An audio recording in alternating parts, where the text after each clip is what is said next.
Next question that we are going to talk about is to find the limiting molar conductivity of a weak electrolyte. How to find it? What will be given? We'll be taking the limiting molar conductivity of a strong electrolyte, and we'll be seeing the common ions which are present. Like for example, in our case, it is hydrogen. It is what? Hydrogen and acetate. So if we are talking about hydrogen, so in our first this limiting molar conductivity of HCl value is given, so from which we will get a common ion, that is hydrogen ion, and the second, the acetate, from which we will be getting an acetate value, okay, the limiting molar. So what we are going to do it, we are going to add this two, and what is an extra ion here, that is what are they? That is our chloride and sodium.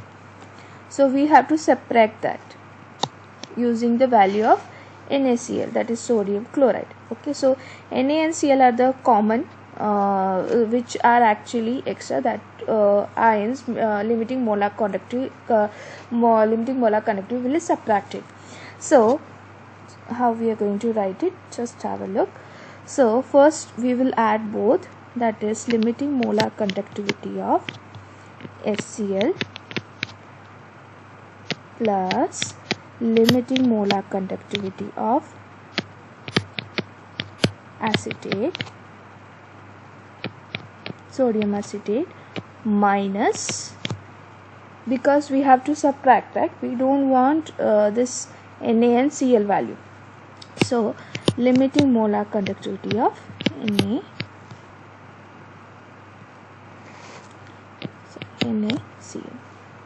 Okay, so let's put the value. HCl value is how much?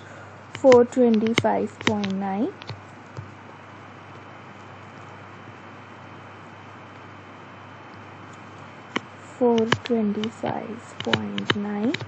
Plus sodium acetate value is 91.0 minus NaCl is 1.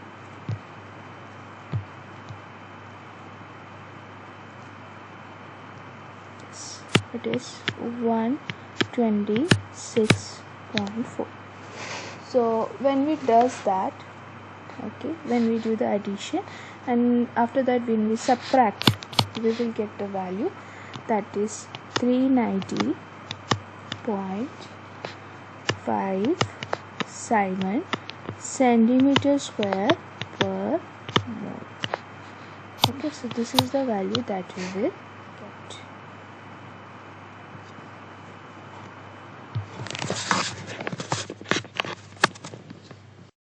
Hello students, today we are going to see how to find the limiting molar conductivity of an electrolyte. So as per the Colratch's law, the limiting molar conductivity of any electrolyte is actually the sum of the individual contribution of their anions and cations of the electrolyte. So table number 3-4 gives you an idea of the individual contribution of the anion, what is their limiting molar conductivity, okay, of that ions. So using that table, we are going to calculate limiting molar conductivity of an electrolyte.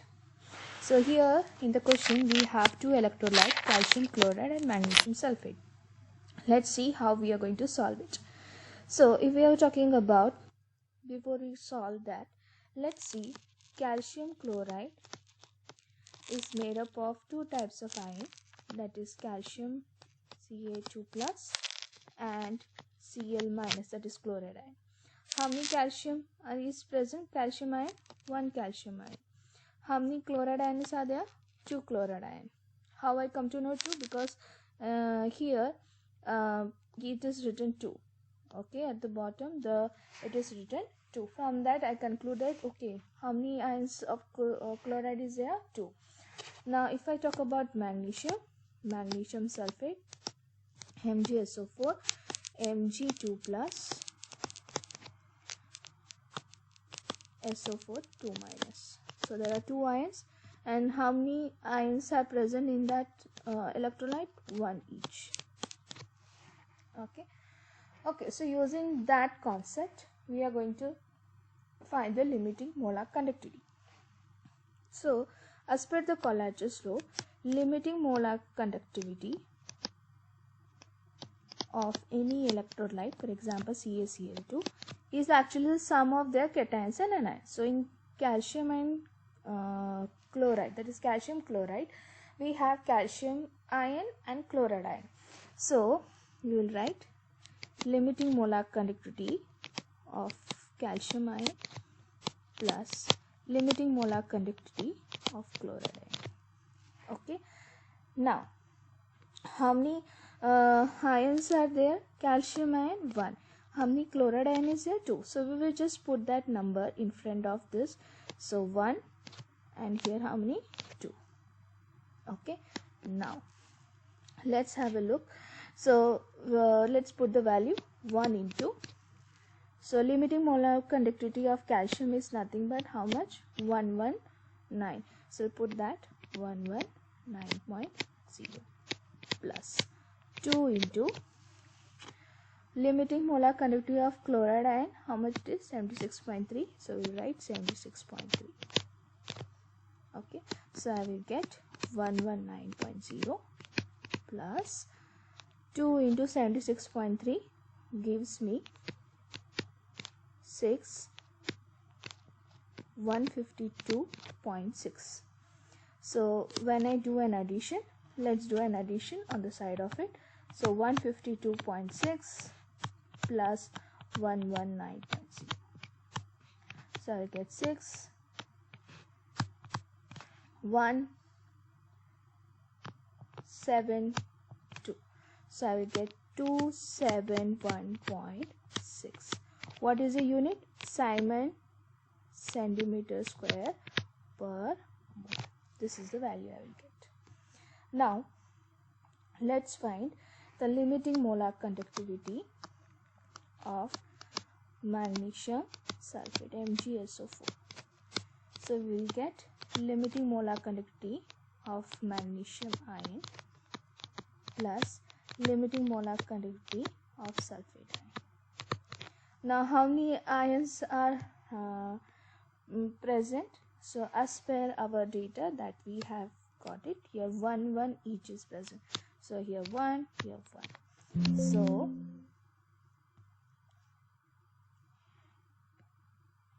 So 1 into magnesium. We talk about magnesium. What is the value? 106. 106.0 plus 1 into sulfate. How much it is? 160. 1 into 160. So we will write 106 plus 160. So we'll just do a calculation. 106 plus 160 is nothing but 266. So 266 Simon centimeter square per mole. Okay, this is how we are able to find the limiting molar conductivity of any electrolyte using the data of the ions. Okay, the limiting molar conductivity of the ions. So this data of these ions, okay, what is the value will be given to you, so you don't have to worry.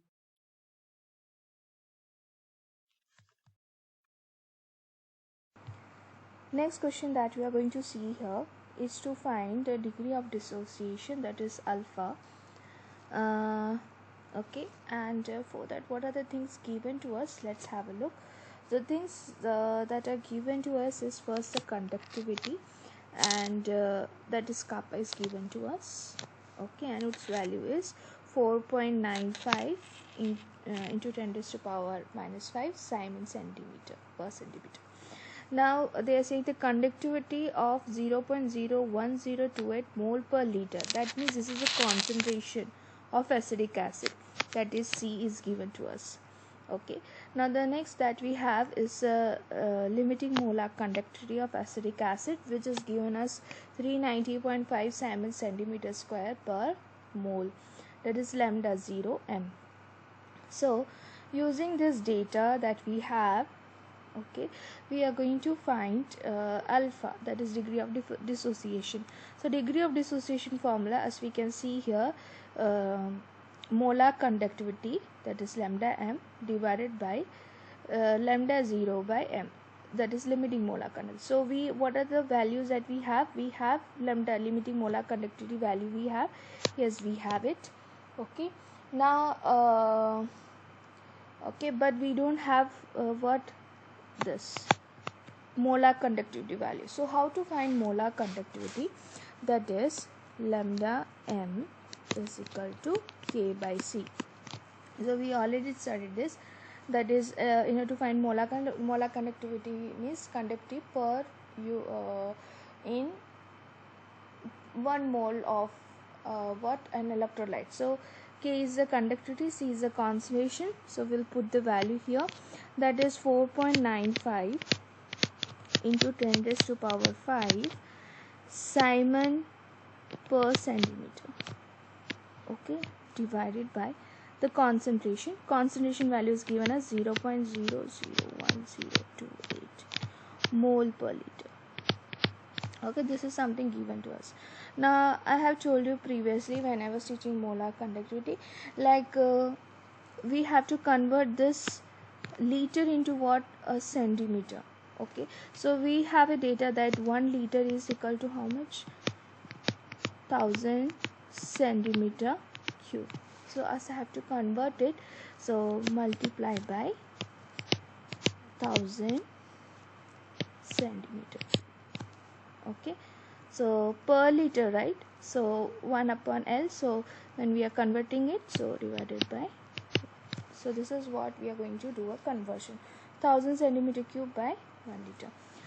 So when I'm solving all this, I will get the value of lambda m, that is the value that it is 48.15. That is Simon centimeter cube per mole. Okay, Simon centimeter cube per mole.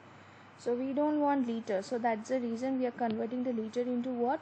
A centimeter cube. So 1 liter is equal to 1000 centimeter cube. So we are converting the liters into what? A centimeter. Okay, cube. So this is what we are going to do it. Now after that lambda m value we have got, let's find the degree of dissociation. So degree of dissociation is equal to molar conductivity upon limiting molar conductivity. So just now we got the value of molar conductivity, that is 48.15 Simon centimeter cube per mole, divided by the value which we have here, that is 390.5 Simon centimeter cube per mole. So when we does that, we are getting the value 0.1233. Okay, it doesn't have any unit because Simon centimeter cube per mole, Simon divided by Simon centimeter cube per mole is got cancelled. Okay, so that's the reason degree of dissociation doesn't have any unit, so it is 0.1233. Now I'm doing one extra thing here, is to find constant, dissociation constant, that is Ka. How to find it? So this is the formula that we have, C into alpha square divided by 1 minus alpha. Alpha is what here? Degree of dissociation. C is the concentration. Okay, so let's see how we are going to do it. So here Ka is equal to C alpha square 1 minus alpha. Okay, now here concentration value, I don't have to convert the liter into centimeter cube. Okay, the reason is very simple, because we are not in need of that. Okay, there is no need of it. So when we are putting, just we will put the value here like this, that is 0.001028, that is mole per liter, multiplied by alpha square value that we have got, that is 0.1233 whole square, divided by 1 minus 0.1233. Okay, when we are solving all this, okay, first we will do the square of it and we'll subtract and we'll divide the things. After doing a multiplication, when we divide this, we will be getting a value that is 1.78 into 10 raised to power minus 5 mole per liter. Okay, so this is how we can find the dissociation constant value.